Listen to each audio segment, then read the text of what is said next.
di tokonya, di sawahnya, di ladangnya. Seakan-akan sawahnya lebih mulia daripada masjid. Seakan-akan rumahnya lebih mulia daripada masjid. Seakan-akan tokonya lebih mulia daripada masjid. Untuk apa masjid dibangun besar-besar, tapi laki-laki tidak lagi sholat di masjid? Bahkan Nabi katakan, Nabi ancam, barang siapa yang sholat di rumah, kumpulkan kayu bakar, bakar rumahnya.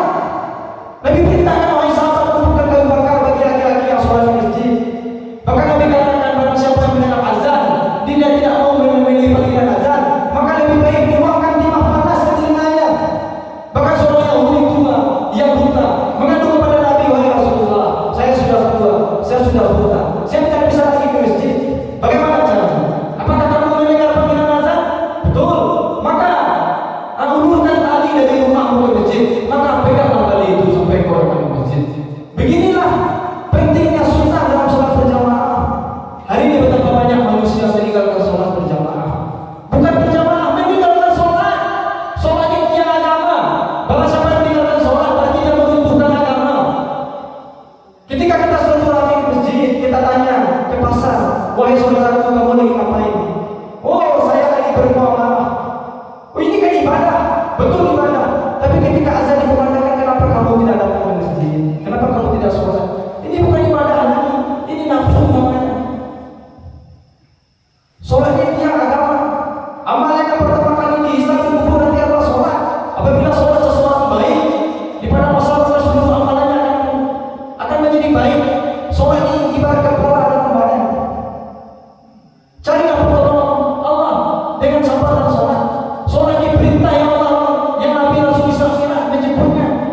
Kalau perintah-perintah agama yang lain dan mereka datang mewahyukan kepada Nabi. Tapi kalau sholat langsung Nabi SAW, Nabi terima perintah sholat dari Allah. Begitu besarnya perintah sholat ini. Hari ini betapa banyak manusia meninggalkan sholat. Suatu ketika di zaman sahabat ada seorang sahabat namanya Sulaiman. Sulaiman ketika sahabat Nabi sholat berjamaah, sholat subuh berjamaah, maka Sulaiman tidak ada. Maka Abu Zakaria bersoal, kemana Sulaiman? Dikirim jemaah ke rumahnya. Datang jemaah ke rumahnya, Assalamualaikum, Waalaikumsalam. Mana Sulaiman, wahai ibu? Sulaiman ketiduran. Dia tadi salat malam semalam subuh. Maka utusan tadi katakan, wahai, katakan kepada Sulaiman. Rasulullah katakan, Rasulullah lebih mencintai salat subuh berjemaah daripada salat malam semalam subuh. Salat subuh berjemaah ini lebih tinggi nilainya daripada beribadah semalam subuh. Hari ini betapa banyak saudara-saudara kita yang tidak sholat. Sudahkah kita kunjungi ke rumahnya? Sudahkah kita ketuk rumahnya? Sudahkah kita silaturahmi ke rumahnya untuk mengajak dia sholat? Satu kali seseorang meninggalkan sholat dengan sengaja, maka dia akan direndam dalam api neraka selama satu hukum. Satu hukum 80 tahun akhirat, satu hari akhirat 1000 tahun di dunia. Ini ancaman yang luar biasa. Maka hari ini dimuliakan Allah Subhanahu wa Ta'ala. Bukti syukur kita kepada Allah atas nikmat iman yang Allah berikan kepada kita, atas hidayah yang Allah berikan kepada kita. Maka kita dakwah, kita berbagi, kita ajak saudara kita agar juga dapat hidayah. Kita ajak saudara kita untuk mengamalkan masjid Allah, rumah Allah. Ini bukti kita bersyukur. Kita sungguh-sungguh mengajak saudara kita. Kita ajak istri kita, anak kita, keluarga kita, tetangga kita. Ini bukti kita bersyukur atas nikmat iman yang Allah berikan kepada kita, nikmat hidayah yang Allah berikan kepada kita. Kita ajak dia sama-sama. Hari ini seseorang dapat pernyataan yang besar, bukti dia bersyukur, dia berbagi, dibagi ke tetangga, dibagi ke sini. Ini bukti bersyukur. Maka bukti bersyukur kita dengan iman hidayah yang Allah berikan kepada kita. Maka kita datangi saudara kita, kita ajak dia untuk sholat berjamaah, kita ajak dia untuk membangun masjid, kita ajak dia untuk yakin kepada kemukinan, kita ajak dia untuk yakin kepada Allah, la ilaha illallah. Hari ini hadirin, kalau seandainya ada terjadi kebakaran di luar sana, ada terjadi kebakaran di luar sana, maka kita bersama-sama akan membantu saudara kita. Kalau ada terjadi gempa bumi di luar sana, maka kita sama-sama akan membantu keluarga kita. Dikumpulkan sumbangan di setiap simpang, di setiap posko-posko, dikumpulkan sumbangan untuk dibantu saudara kita. Ini baru bencana dunia. Bencana dunia ini tidak ada apa-apanya hadirin. Sakit di dunia sakit sementara, sehat di dunia sementara, kaya di dunia kaya sementara. Kalau dikumpulkan seluruh penyakit yang ada di muka bumi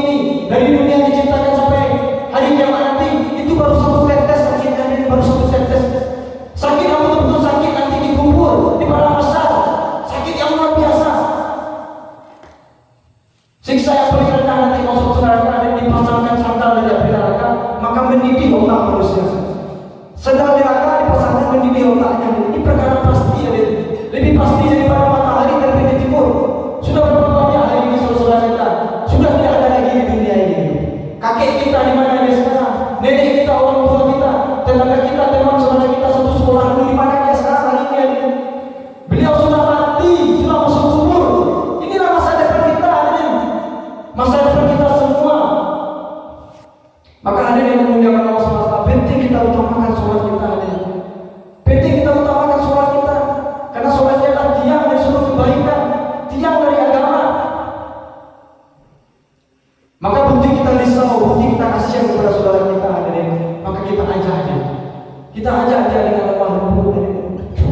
Satu orang laki-laki kalau dia tidak dakwah kepada wanita, hari ini dia sudah menjadi ahli zikir, dia sudah menjadi ahli sholat, dia sudah menjadi ahli masjid, tapi dia tidak risau kepada ibunya, dia tidak risau kepada istrinya, dia tidak risau kepada saudara perempuannya, dia tidak risau kepada anak perempuannya. Satu orang perempuan keluar rumah, nampak rambutnya satu helai saja, oleh bukan muhrimnya, dia berjalan ke pasar, ada 400 orang melihatnya, bukan orang, 400 orang menerima dosa atas dia, dosa 400 orang mengalir kepada bapaknya, atau mengalir kepada suaminya kalau dia sudah suami. Maka ketika kita masuk surga, kita sudah menjadi orang taat, kita sudah menjadi orang yang soleh, kita tidak dakwah kepada keluarga kita, maka kita dituntut nanti oleh istri kita. Oh ya Allah, dituntut oleh orang kita, suami saya sudah masuk surga, tapi saya belum lagi, saya bermaksiat karena suami saya tidak dakwah kepada saya. Saya keluar rumah bertenaga, dibiarkannya saja, saya buka orang, dibiarkannya saja, saya menghibah, berfitnah, bermuji, dibiarkannya saja. Maka penting kita berusaha dakwah ini. Maka alhamdulillah hadirin dimuliakan Allah Subhanahu wa taala. Kami ada satu jamaah, satu rombongan dari Semeru, Kepulauan Aceh. Kami belajar hadirin untuk mengadakan usaha Nabi. Belajar mengorbankan harta dan diri untuk perkara agama. Hari ini banyak manusia belajar berkorban harta dan diri untuk perkara dunia. Orang berkorban pergi ke sawah, berkorban pergi ke ladang, berkorban pergi ke pasar untuk apa? Dan untuk mencari dunia sebanyak-banyaknya. Hari ini kami belajar, alhamdulillah Allah pilih melanjutkan kerja Nabi, kerja usaha atas iman, usaha atas hidayah. Kami mengajak masyarakat yang ada di sekitar sini, marilah kita sama-sama memakmurkan rumah Allah ini. Bagaimana sholat subuh kita sama ramainya dengan sholat Jumat kita. Sholat Jumat sama ramainya dengan sholat subuh. Apabila sholat Jumat kita ramai dengan sholat subuh, maka Allah akan turunkan keberkahan di kampung ini. Allah akan turunkan keberkahan dari langit dan bumi. Allah akan keluarkan keberkahan dari bumi. Allah turunkan keberkahan dari langit. Hadirin yang dimuliakan Allah Subhanahu wa taala, 124.000 nabi, 124.000 nabi dan rasul, 124.000 sahabat nabi ya. Hanya 10.000 kuburannya di Makkah Madinah. 123.000 lagi di mana kuburan sahabat nabi? Kuburan sahabat nabi tersebar di seluruh dunia. Bahkan ada kuburan sahabat nabi itu ada di Barus. Ada sahabat nabi di Barus. Untuk apa? Sahabat nabi tadi untuk dalam rangka mendakwahkan agama. Beliau pergi tinggalkan kota Makkah Madinah. Beliau merantau sejauh-jauhnya untuk mendakwahkan agama. Bagaimana agama ini tersebar di seluruh dunia? Maka dengan pengorbanan beliau hari ini Islam wujud di kampung kita ini. 1 juta masjid ada di Indonesia ini. Ada pondok pesantren, kita bisa berkasih sayang bersatu hati. Ini adalah pengorbanan dari dakwahnya sahabat-sahabat Nabi, pengorbanan dari Nabi, pengorbanan dari istri Nabi, pengorbanan dari sahabat-sahabat Nabi. Maka kalau seandainya kita tidak buat usaha dakwah, ada rugi sekali kita. Dakwah ini perkara besar, untungnya besar. Sebagai sepetan di jalan Allah lebih baik daripada mendapatkan dunia beserta isinya. Sungguh tidak ada perniagaan yang lebih dahsyat daripada dakwahnya. Allah katakan ibarat dakwahnya adalah perniagaan. Perniagaan yang tidak membuat kita rugi, yang menyelamatkan kita di dunia dan akhirat selama-lamanya. Tidak ada perkataan yang lebih baik kecuali mengajak manusia taat kepada Allah. Nabi Muhammad pernah ditanya oleh malaikat Jibril, "Wahai Nabi Muhammad, mana lebih mulia engkau daripada saya?" Maka Nabi Muhammad katakan, "Wahai Jibril, lebih mulia saya." Kenapa? Karena engkau diciptakan untuk mengirim wahyu kepada saya. Maka malaikat Jibril katakan lagi, "Wahai Nabi Muhammad, mana lebih mulia engkau daripada surga?" Wahai Jibril, ketahuilah lebih mulia saya. Kenapa? Karena surga diciptakan untuk saya. Maka malaikat Jibril katakan lagi, "Wahai Nabi Muhammad, mana lebih mulia engkau daripada dunia beserta isinya?" Wahai malaikat Jibril, lebih mulia saya. Karena dunia yang diciptakan karena adanya saya. Maka ditanya lagi yang terakhir kali, "Wahai Nabi Muhammad, mana lebih mulia engkau daripada agama?" Maka seketika itu Nabi Muhammad terdiam, Nabi Muhammad menangis. Nabi Muhammad katakan, "Wahai malaikat Jibril, sungguh lebih mulia agama. Karena saya diciptakan, saya dikirim ke muka bumi ini untuk perkara agama, untuk mendakwahkan agama. La ilaha illallah." Maka penting kita berusaha. Maka kami mengundang bapak-bapak, laki-laki balik yang ada di balik kota ini, yang ada di sekitar masjid ini. Marilah kita sama-sama beriktikaf 3 hari di sini. Kita belajar menghidupkan masjid, belajar menghidupkan dakwah kepada Allah, talim wa talum, zikir pada khidmat, belajar menghidupkan usaha atas agama. Usaha atas iman, usaha atas agama ini penting, usaha atas iman ini penting, lebih penting daripada usaha atas beras. Hari ini manusia merasa beras penting, maka petani telah turun ke lapangan, maka penyuluh petani telah turun ke lapangan, maka petani telah mencangkul sawahnya, maka petani telah mencangkul ladangnya, petani telah menanam padi, petani telah merawat padi. 3 bulan 4 bulan petani panen, petani telah bawa padinya ke herder, maka padinya sudah ada menjadi beras. Hari ini beras ada di mana-mana, hari ini ada beras di pasar, hari ini kita bisa makan beras. Ini asal pengorbanan petani. Kalau seandainya beras tidak ada lagi, maka akan terjadi krisis pangan, maka akan terjadi mungkin kematian. Tidak ada lagi yang bisa makan, kemungkinan akan terjadi kematian. Risikonya cuma mati. Tapi hadirin yang dimuliakan Allah Subhanahu wa taala, kalau agama tidak ada lagi, manusia mati kalau tidak bawa rumah tidak masalah, manusia mati tidak bawa harta tidak masalah, manusia mati tidak bawa istri tidak masalah. Tapi kalau manusia mati tidak ada bawa iman, amal agama tidak ada, maka dia akan menjadi masalah selama-lamanya nanti ada.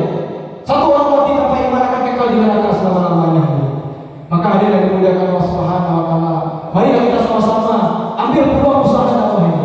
Ini adalah peluang yang besar, ini adalah usaha yang besar.